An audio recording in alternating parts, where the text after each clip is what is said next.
$4. By one aircraft. That would be American Flight 11. Now look at the plane coming in the middle. Oh, what a picture.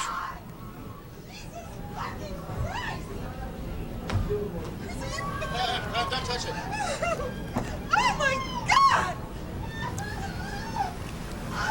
That plane hit the second building at a much lower level. First plane hit very high up on the one tower, maybe floor 90 or above. Second plane at what? I don't know, maybe floor 71 and up. Yeah.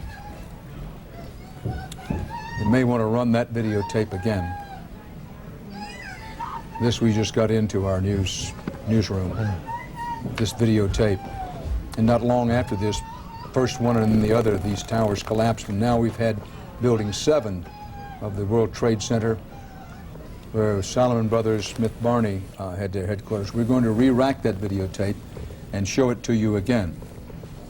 As we do the re-racking, say that we don't have any confirmed figures on the number of people killed at the Pentagon or the number of people wounded there in Washington where a hijacked plane hit. We have no idea of the New York fatalities. Here again is this photograph. The building on the left is about to be hit by the hijacked incoming plane. Holy fuck! Oh my God! Oh my God!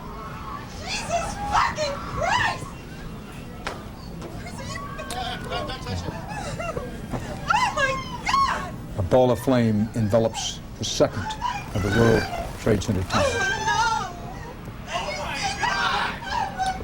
Untold death and destruction.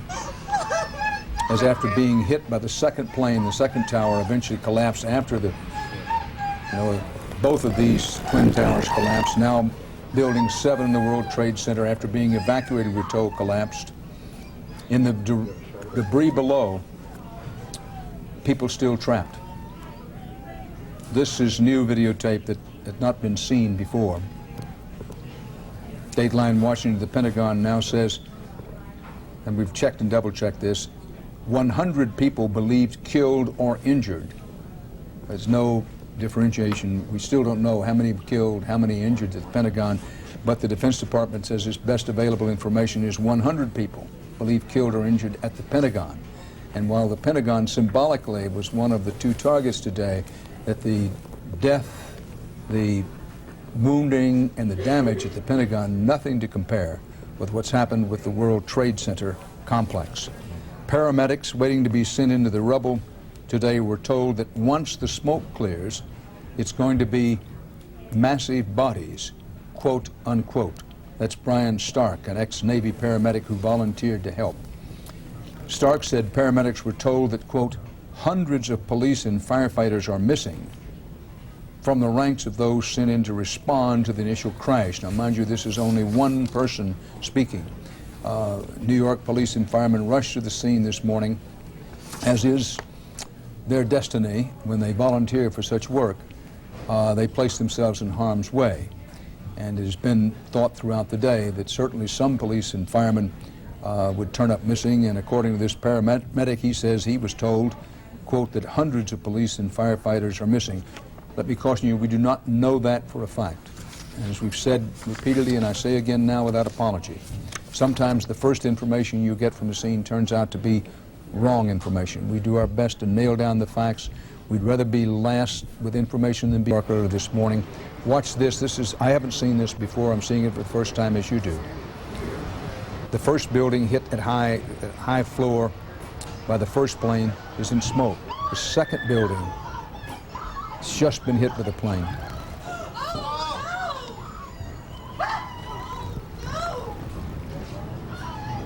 The whole building's gone. I beg your pardon. It was the collapse of the first tower. Now let's go back over this videotape we've not seen before. The tower that was hit by the first plane is still standing. It won't be for long. Remember, this all happened this morning between 9 and 11 a.m. In the second building, now we'll show these videotapes to you in sequence. First, you have the videotape of the plane coming, and it was coming at pretty high speed, much greater speed than the first plane that hit. We have videotape showing the building hit, and then this second videotape taken from some distance of the first of the towers to collapse. Perhaps we can re-rack that videotape at some point. Strange, eerie. I used the word, if it is a word, Dantesque earlier in the day. how instead of a ball of flame going up and great billows of smoke going upward, they came downward into and toward the earth itself. But that's because the building collapsed. Now, this is the collapse, the first of the towers to collapse. We just secured this video.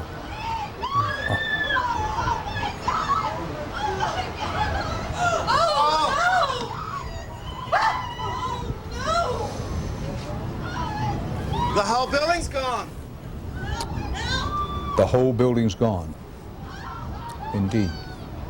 Holy fucking Jesus! We do apologize for the language on the videotape.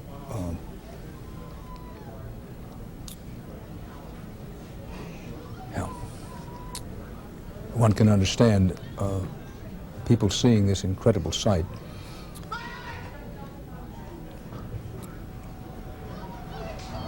And when you see this, you're reminded why everyone in authority is saying we should be prepared for eventually finding out many dead, many seriously wounded, and at this hour, as night has not yet fallen but begins to creep in on New York City, there are people trapped in the rubble.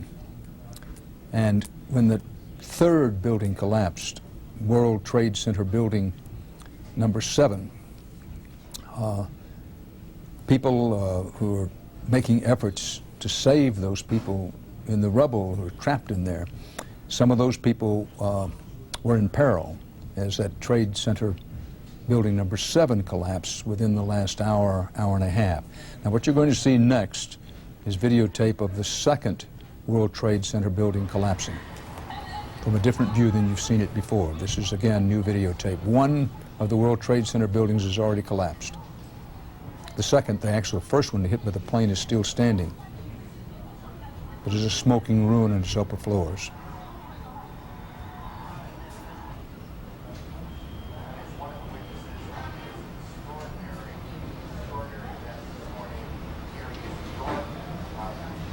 These World Trade Center towers have absorbed a tremendous shock of fast-flying airliners, highly inflammable aviation fuel. The one building has collapsed. And once it starts to go, how quickly it went.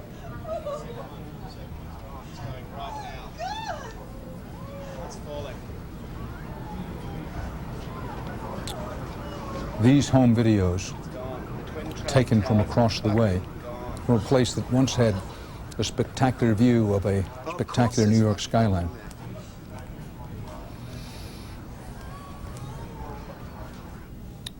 And the smoke told the story. Scott Pelley will bring us up to date on the situation in Lower Manhattan. Scott, it's an unsettling moment to see, again, different views of those buildings collapsing and indeed the aircraft hitting the second building. But what's the situation down there right now? Dan, the smoke that you see rising behind me now is from World Trade Center building number 7, which collapsed about 15 minutes ago. This is a very large building. It's 47 stories tall, at least half a block wide. This would have been a catastrophe in its own right, Dan. The building has been on fire all day since the initial attack. About an hour ago, I was down there with a CBS News camera crew, and we were talking to firefighters and police officers.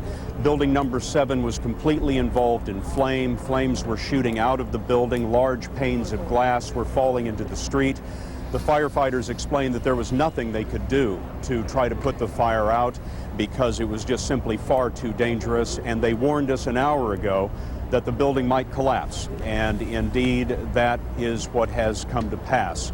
Apparently, some of the city's emergency operations were located in that building. The fire department is telling us now that they have lost some of their communications at this point. The building, of course, being on fire, being at the scene of the attack, had been evacuated much, much earlier. There was no one in the building at the time that it collapsed about 15 minutes ago. However, I will tell you that when we left there an hour ago, there were several New York City police officers and firefighters down there making sure that no one else came into the area. Dan?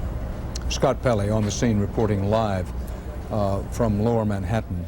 Now we're going to show you again videotape of World Trade Center Building 7. This is the one that just collapsed within the last hour and a half, 2 hours at the outside. This was a 47-story tall building. This is the scene on the ground just after this building came tumbling down. And yet new bellows of the horrible smoke and the stench from the smoke began to fill Lower Manhattan all anew. Clear shot, please. Right, clear shot.